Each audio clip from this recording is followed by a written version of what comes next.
I don't think the buybacks are really too effective because it's not really the legal owners that are the issue. A lot of the guns that are coming in, you're seeing more and more of the numbers come through that say it's, imported firearms from the States illegally. So you buy back all the legal firearms, you're not really changing any of the problem. The problem is the illegal guns coming in. So buy back all you want. Are you really going to give me a fair price for my firearms and that, or are you just going to take them away and I'm going to be out and the criminals are still going to be doing their thing?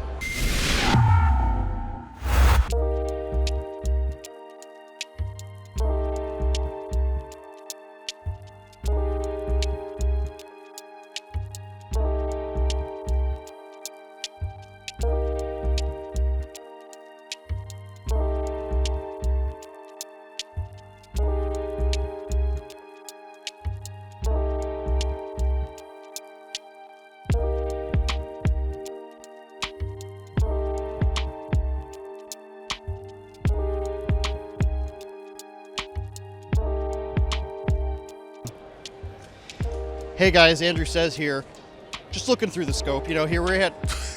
Hey guys, Andrew here for Rebel News at TACCOM, the gun convention here in Mississauga, Ontario. We're here to ask people how they feel about Justin Trudeau saying that you don't have the right to defend yourself with a firearm in Canada. Mauricio's laughing, we're gonna have a good time. So in June, Justin Trudeau officially said that you don't have the right to self-defense as a Canadian with a gun. Guns can be used for hunting or for sport shooting in Canada, and there's lots of gun owners, and they're mostly law-respecting and law-abiding. But you can't use a gun for self-protection in Canada. That's not a right that you have in the Constitution or anywhere else. If you try and buy a gun and say it's for self-protection, no, you don't get that. You get it for hunting. You can get it for sport shooting. You can take it to the range. No problem, as long as you go through our rigorous background checks. Did that surprise you? Is it the first you ever heard of it? Or how do you feel about that? Do you agree, disagree? Well, obviously, I completely disagree with that. Everybody should have the right to self-defense. It's your life. It's all you have. And I'm not against the police or anything like that, but even if they're there within 5 minutes, that can be your life. So I think everybody should have the right to defend themselves, absolutely.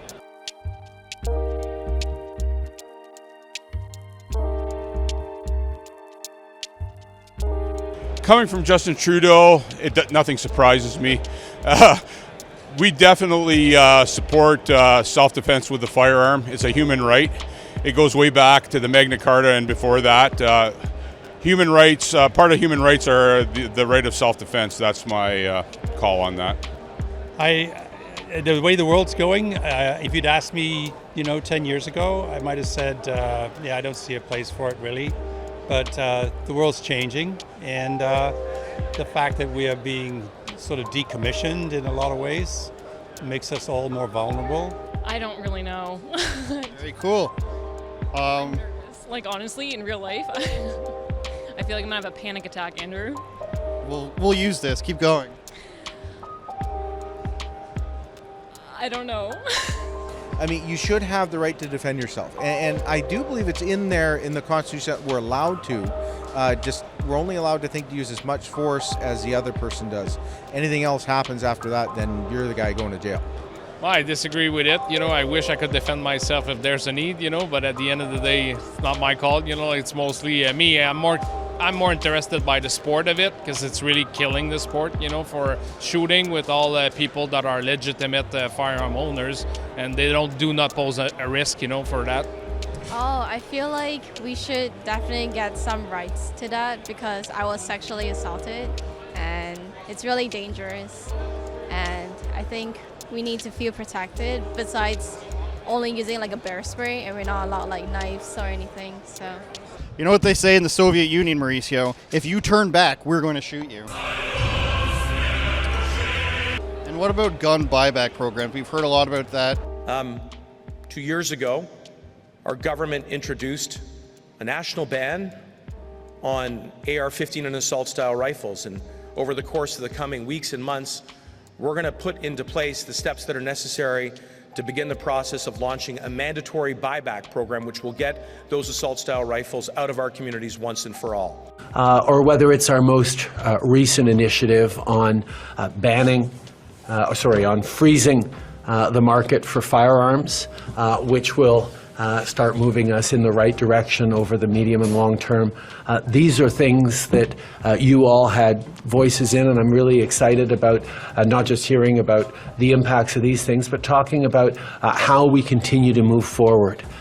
Because, yes, we see a debate around gun control, but there's not a debate around whether our communities need to be safer. People use that as a comparison in countries like Australia where they say it's been effective. Do you think that's the right way to go to get more guns off the street? Do you think there's too many illegal guns for that to make a difference? Do you have any opinion on that?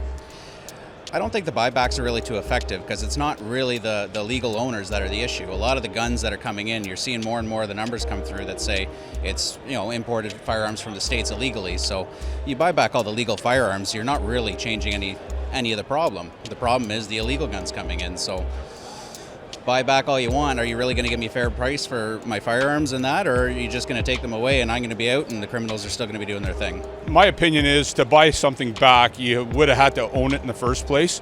And as far as this buyback that Justin Trudeau has in mind, coming out there with some ridiculously low prices for firearms that people probably pay 2 or 3-fold for, I think it's just nothing more than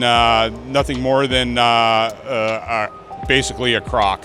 You're confiscating. I hate the buyback term. It's just I didn't buy it from the government, so I don't know how you could buy it back from me and like you're doing me a favor. I honestly think it's going to cause more problems, right? I have now a prohibited firearm in my possession without a prohibited license. I legally can't transport it, otherwise I go to jail.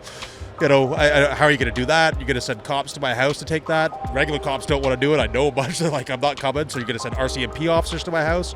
What's the visibility of that? How long is it going to take something to go wrong?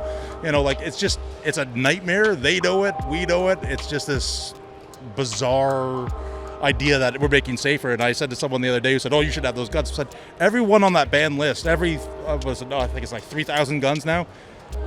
They still have those guns. We still have those guns. They're in our possession. We have ammo for them. Yet no one's used them illegally since you banned them. So do you feel safer? Like that's the question. Do you feel safer? And I think the answer is, yeah, I do. Well, you were just as safe as you were before the ban. So I think we have to be careful with them. Absolutely. But I think definitely our government has way too much control over what we already have. Compared to the States. Well, the buyback program, they tried that in New Zealand. They wanted to get 1.6 firearms off of the market. They got just over 50,000, if I remember the number correctly. It didn't work.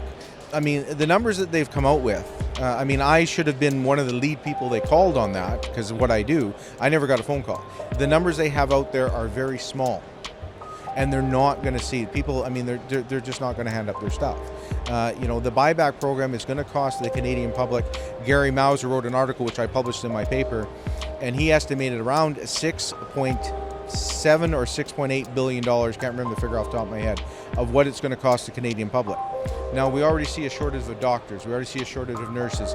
We see housing problems. We see all kinds of. Can you imagine $6.8 million what it could do to Canada as a whole, rather than try to take away legal firearms owners' property? Hey guys, wrapping here at TACCOM. Tell us what you think in the comments if you disagree or agree with any of the answers, and don't forget to go to handsoffourguns.com. Tell us what you think about it. So if you want to support us, sign a petition, or donate, go to handsoffourguns.com. We'll see you there.